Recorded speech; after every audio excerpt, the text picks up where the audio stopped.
What is up, everybody? Welcome to this brand new explainer right here on the Inner Drive channel. If you're seriously looking to master your own psychology, level up your mindset, and basically understand why you do the things you do yourself a massive favor and hit that follow button for Inner Drive right now. Sin hatratel have today, no cap. Like, we are diving incredibly deep into the profound psychological concepts that have literally been hiding in plain sight within our favorite childhood media.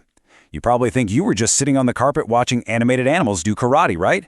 Nah, we are talking about deep generational trauma, complex attachment theory, and the incredibly heavy mental load that we all carry around every single day without even realizing it.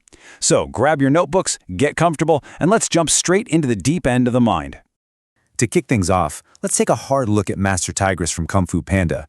We really need to ask a massive, dimag kharab question that completely unravels this whole illusion of absolute perfection. Seriously, why did Master Shifu's most perfect, disciplined, and relentless student totally fail to get the Dragon Scroll? On paper, she did literally everything right. She was the ultimate grinder, always putting in the work. But there's this massive, agonizing gap between performing perfection for someone else and actually being a whole person. And that gap?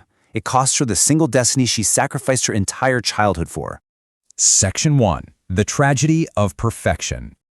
So, on the surface, Tigris is the ultimate hardcore warrior, but we need to seriously reframe her so-called hardcore nature as a deep trauma response.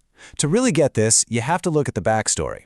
Master Shifu raised his first student, Tai Lung, basically like a son, and when that entire situation went sideways, Tai Lung completely tore the valley apart. Shifu blamed himself entirely, and his ultimate coping mechanism was to just shut down emotionally. He closed up completely. So by the time little Tigris arrives at the Jade Palace, Shifu's patience, his warmth, his ability to be a dad, it's totally gone. What's left is just strict correction, cold technique, and total emotional distance. And the saddest part? She didn't do a single thing wrong, Dai. She's simply paying this incredibly heavy emotional bill for a tragedy that happened before she was even born. She literally beats her bare hands against ironwood trees until her nerves go completely numb. And society cheers. They call it hardcore. They think it's the ultimate compliment. But sachi banya, it's just heartbreaking. A kid's brain cannot comprehend the concept of generational trauma. A kid only registers this massive, painful gulf between the insane physical validation she's earning and the emotional coldness she's actually receiving from her caregiver. So she transforms into a machine purely out of a basic survival instinct. And then, just look at what happens. This random, completely out-of-shape panda crashes directly into the sacred courtyard out of nowhere. Po is chaotic, he's loud, and he is effortlessly, unapologetically authentic. It is literally agonizing for Tigris to watch this guy inherit the exact destiny she sacrificed her entire childhood for. And he gets it simply by being his true, unedited self. Imagine the mental breakdown, yeah? You've given up everything, and this guy just stumbles in. She attacks Po, constantly telling him he isn't a real warrior. But every single time she says that, she's really just projecting the cruel narrative she's been desperately trying to disprove since she was an orphan. He gets to be himself, while she had to completely bury herself. Section 2. Defining the False Self. To really understand what is happening to her, and honestly what's probably happening to a lot of us, we have to step back for a second, because this isn't just about an animated tiger anymore. This is raw, real human psychology. We are talking about the actual architecture of the human mind and how it responds to early emotional neglect. Let's introduce a foundational clinical theory by the psychoanalyst D.W. Winnicott called the false self. Basically, it's a psychological survival mechanism. It gets built when a child subconsciously learns that their authentic self just makes their environment or their caregivers uncomfortable. Maybe you were deemed too intense, too loud, too emotional, just too much. So the crucial point here is that a kid constructs a quieter, calculated version of themselves, an avatar. They do this to ensure people stop pulling away and finally just relax around them. Just notice the stark contrast here. Your true self, that version of you, is loud, it's emotionally connected, it is completely unedited. But your false self is compliant, it's heavily guarded, it's intensely curated. Think about being a little kid at a family dinner, telling this super animated hyper story about your day. And suddenly, an older cousin or an aunt looks at you and says, "Wow, you are a lot, you know that?" Boom, the whole room goes quiet. You just stare down at your plate thinking, right, so that's what I am. I'm too much. From that exact day on, you systematically start editing your personality. You trim away any piece of yourself that might be perceived as too much before anyone can even ask you to. You just shut it down. But the absolutely terrifying twist here, guys, is that this survival mechanism actually works. People really do stop pulling away. In fact, they start throwing compliments at you. They'll say things like, "Oh, they're so easygoing, totally low maintenance." And those resulting compliments perfectly validate the complete and utter suppression of the original you. You rebuilt yourself from the ground up to survive, and now you literally can't find the blueprints for whoever you were before. This is way worse than imposter syndrome. You're not just faking competence at a job, you are faking the entire person. That is exactly Tigris silently watching Po make the entire room laugh while she stands perfectly rigid and controlled in the corner. Section 3. Animation's Hidden Traumas. Now, Tigris is definitely not the only example of this. Beloved media brilliantly encodes these highly complex attachment traumas right into the narratives we all digest as kids. When we were growing up, we honestly thought we were just watching the good guys beat up the bad guys. But the writers were actually using these characters to express profound inner conflicts and massive psychological wounds. Take Toy Story 3, for example. Characters like Lotso the Hugging Bear exhibit what psychologists call disorganized attachment styles.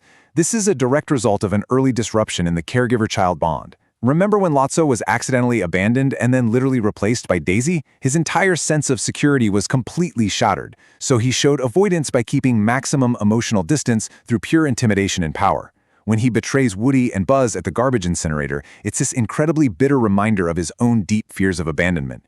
He has this unresolved, desperate craving for acceptance, completely mashed up with totally unpredictable toxic behavior.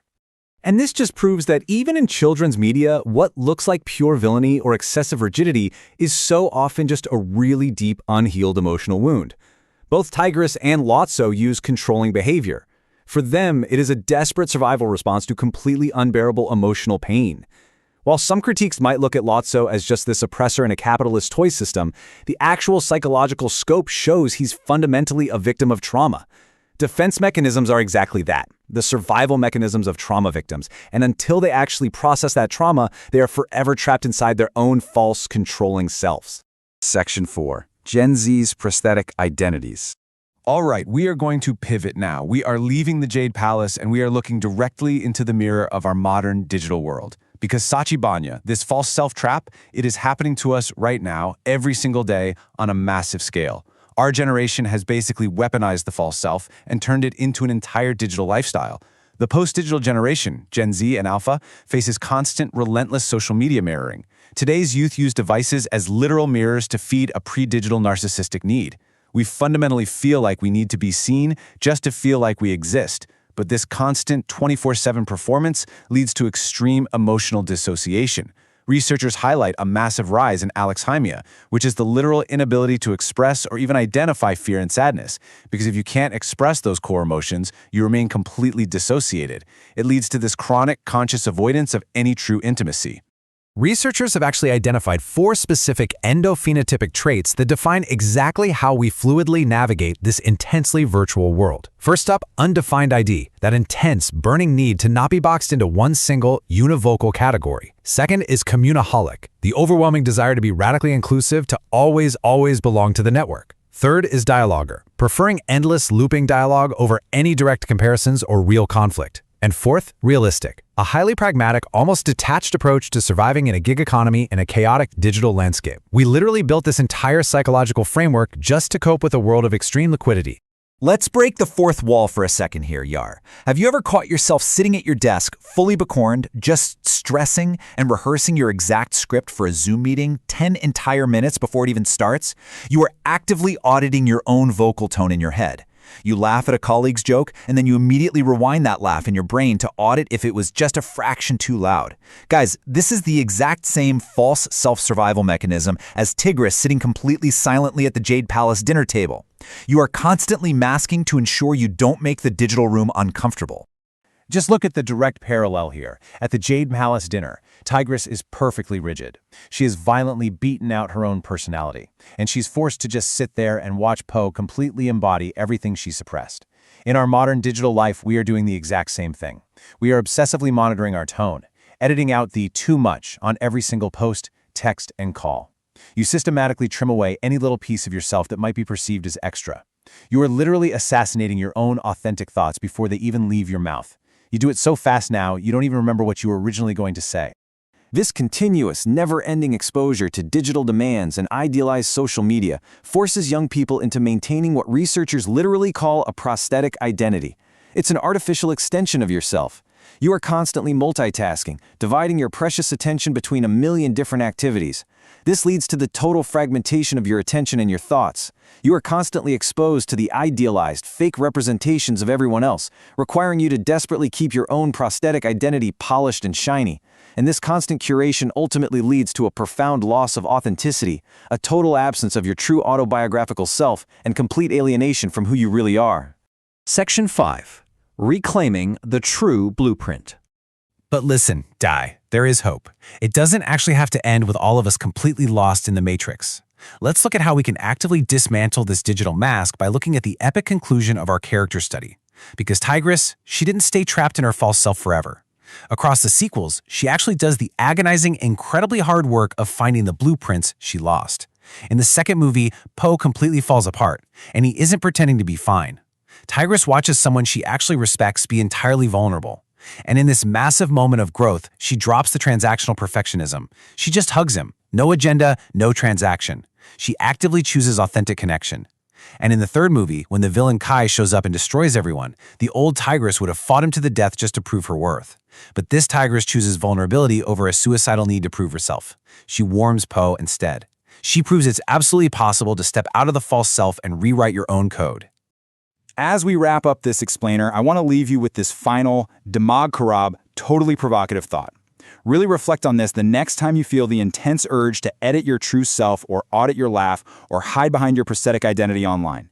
Who were you before the world told you to be quiet? Find that blueprint, Yar. If this explainer shifted your perspective today or got you thinking, make sure you hit subscribe and follow the Inner Drive channel for more deep dives into the mind. Stay authentic, stay loud, and I'll catch you in the next one.